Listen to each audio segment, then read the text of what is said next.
What is up, guys? Welcome to a brand new YouTube video. I'm excited. This is going to be a brief one today, but it's going to be a powerful one. And I got inspired to do this exact video because I've been getting a lot of either just questions or people talking about the fact that their circle or their friends that they have had for a very long time are no longer aligned with who they are now. And they're kind of even draining their energy. And a lot of the entrepreneurs that I've talked to, it's a recurring pattern that their environment that they're in, whether it's their city or their friend group, they aren't energetically benefiting their goals and ambitions. And as an entrepreneur who has a massive ambition, a massive goal for your life, for what you want to create, for what you want to become, this is one area that you absolutely must take control over. Because as human beings, we are products of our environment, and you need to shape your own environment to help forge you into the version of yourself you know you need to become to actually achieve that vision. And the punchline is you are the product of the 5 people you spend the most time with. We've all heard this expression. And in Tony Robbins' book, Awaken the Giant Within, he says it a little differently. The extent to which we succeed, especially in business, is quite correlated with the expectations of our peer group or with the friends we spend the most time with. But no matter which way you spin it, the people who you surround yourself with have a high degree of influence to who you become and what you create. Again, we need to take control over this area. Step number 1, start to audit whether the people you spend the most time with are actually in line with who you are or who you want to become. Oftentimes, our coworkers or even friends we've had for many, many years or even decades, those relationships weren't created out of alignment of ambition or values. It was often created out of pure convenience or pure circumstance.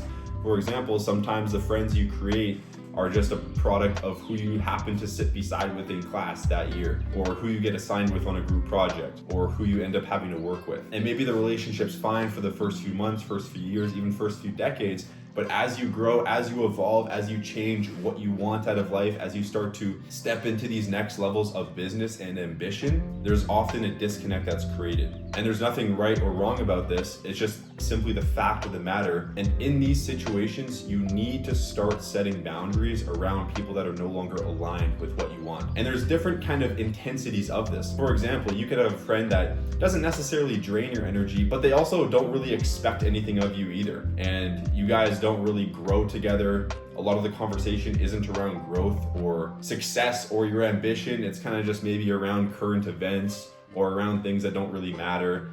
And you notice yourself that you're pretty comfortable around them, but at the end of the day, there's not an energetic contribution there, and you're not a better person as a result of being in their company. And again, the extent to which we succeed is highly dependent on the expectations of the people that are closest to us.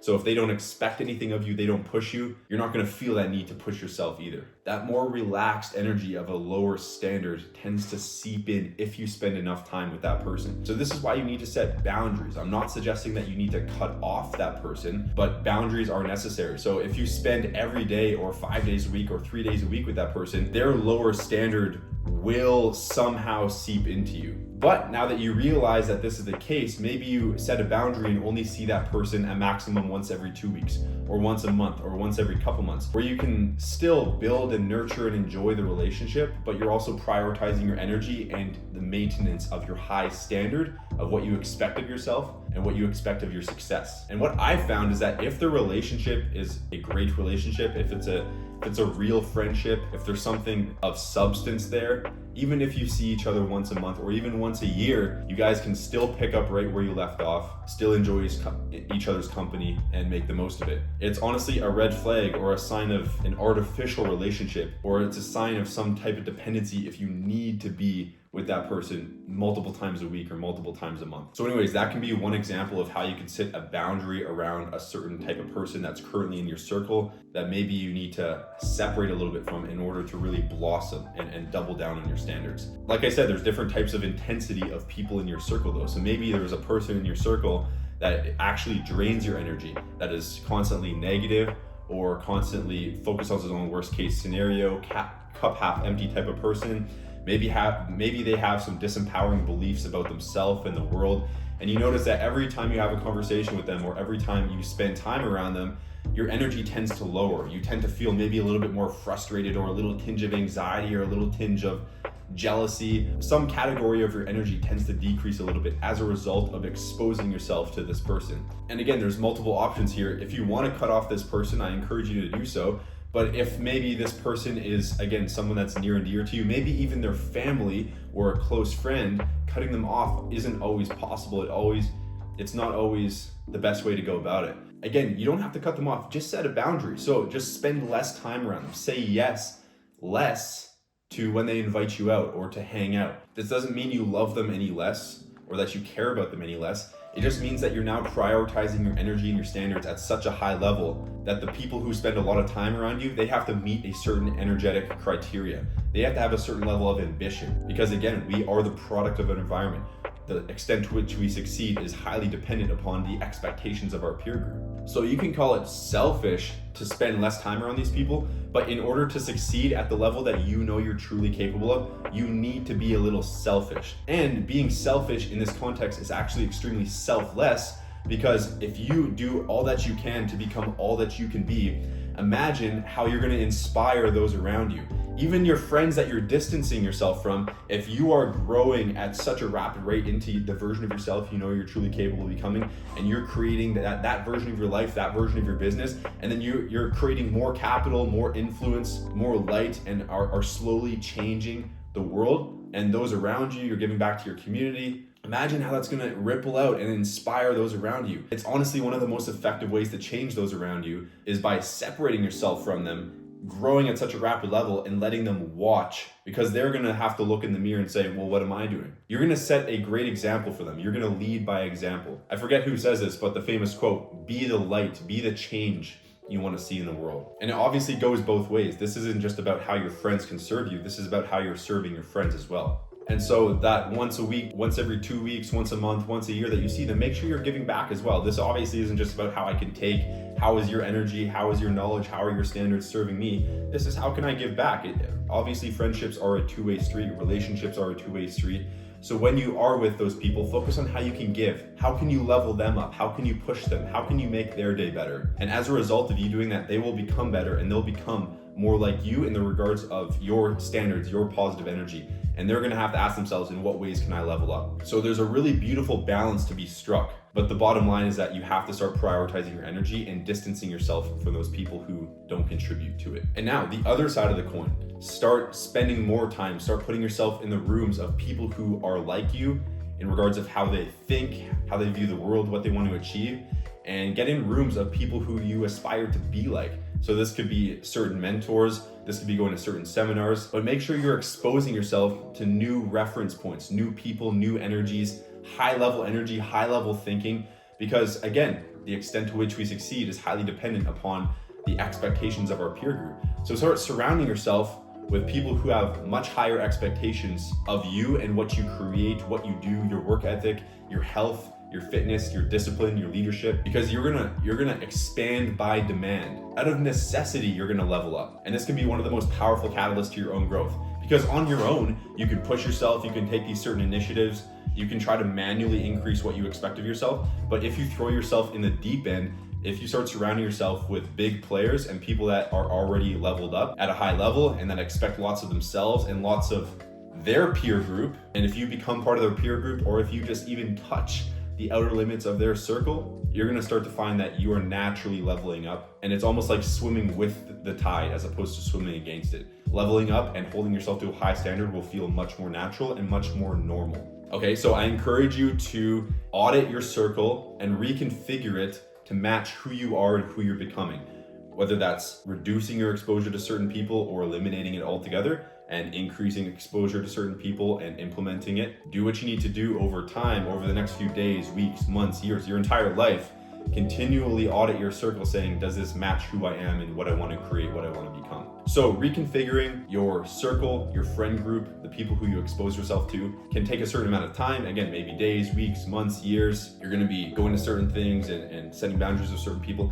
In the meantime, start to brainwash yourself with inputs of the highest level people you could find on the internet, on YouTube, on podcasts, because even though their presence isn't as powerful as being in the same room as that person. Listening to someone's podcast or audiobook or YouTube video can still have the similar compounded effect, especially if you're doing it constantly, each day, multiple times a day. Your mind is like a garden, and if you don't plant flowers, weeds are going to grow in their place. So it's important that you continually feed your mind and plant flowers, listening to consuming positive inputs from the people who you look up to the most. And there's just something about listening to a video of someone who you look up to that naturally raises your expectation. It's almost like you're having a little bit of a conversation with them. It's almost like you can feel their presence, you can feel their energy, and you know how much that person expects of themselves and expects of others, and that starts to rub off on you a little bit. Just by hearing and feeling into their energy, their mindset, their thoughts, their perspective, how they view certain things, it changes you on the inside. And again,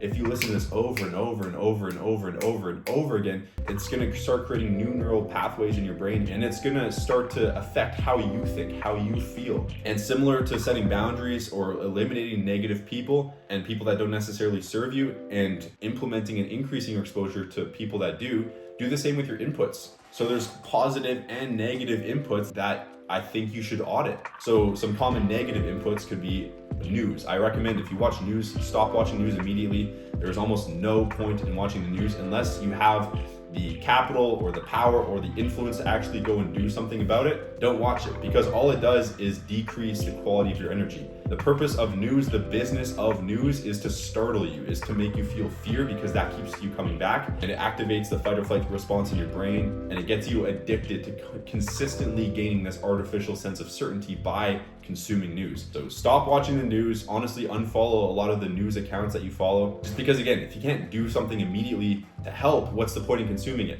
And again, ironically, just like separating yourself from certain people and growing is oftentimes the best way to actually help that person, separating yourself or unfollowing those accounts, stopping watching news, is often the best way to help those exact causes you're concerned about. Because if you separate yourself from all these negative inputs and you start to really feed your mind with positivity, with things that grow you, things that inspire you, things that push you, you're gonna grow, you're gonna develop into the version of yourself that can then go and do something about those issues. You're gonna develop into the version of yourself that creates a successful business, that develops a lot of power, influence, and capital, and then can actually go disperse those assets into these issues that are concerning you in the first place. The people that watch the most news, on average, are often the people that can do the least amount about it, because they're just spending all their time watching news and getting into states of fear on a daily basis. I think that's a complete waste of time and energy. And similarly, if certain social media accounts aren't like necessarily negative, but they just waste your time, like you follow a bunch of meme accounts or a bunch of sport accounts or whatever it is, and they just waste a lot of your time, again, just unfollow them. There's really no point.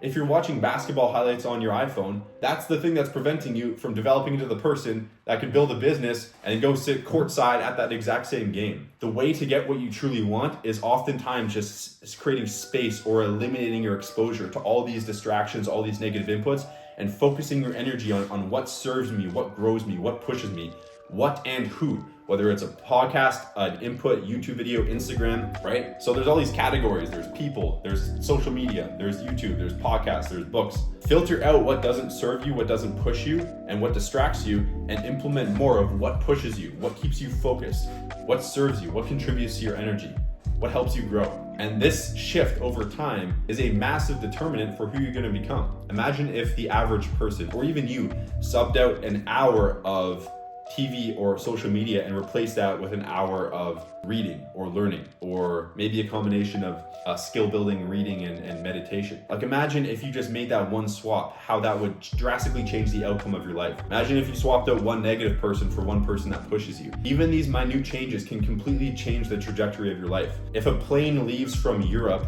and is headed toward the States, a 1% degree in change of angle can be the difference between landing in Miami or New York, right? So if you make a 1 degree shift in who you're exposing yourself to, what you're exposing yourself to, it can have a massive implication. It will have a massive implication on who you become and what you create in your life. So my challenge to you is, first of all, number one, audit your inputs. So you can even write down on a blank journal page right now and just write people at the top and write positive on the left, negative on the right, and write all the people that are currently contributing to your energy that you spend time with. Family, friends, coworkers, etc.